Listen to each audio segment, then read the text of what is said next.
bai zorionak, eta pixkat hasiera baten zelan laburduko zinun eguna, zelan ikusi zuzuz lasterketa barrutik?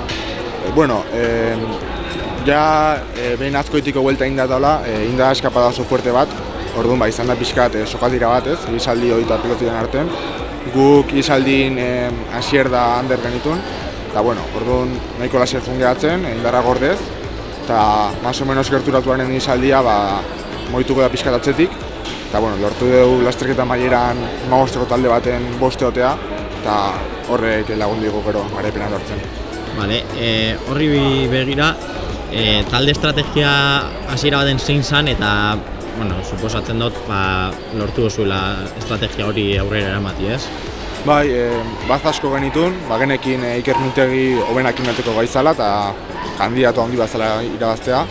Baina, bueno, gero bagenekin de bai, taldean indarre bilatza bagenun, maiori izan da bat asko genitula, ez? Eta, bueno, horta jolazu dugu pixkat.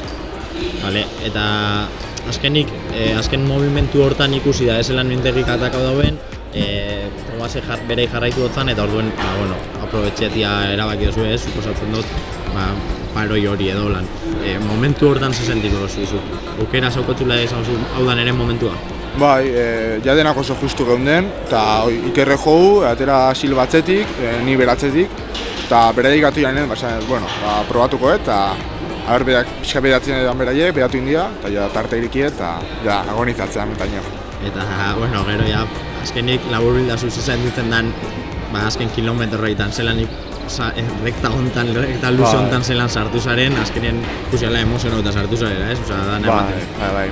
Rektaino justu, sufritzen nahi nintzen, alek eta azkarren etortzeko, ez? Eta behin rektan atzaberatu dut ikusi tartean nula, eta kriston poza jendetza pila gaztean ikusten, eta zerun, ekan mehan. Zorionak, beste barik. Ni esker.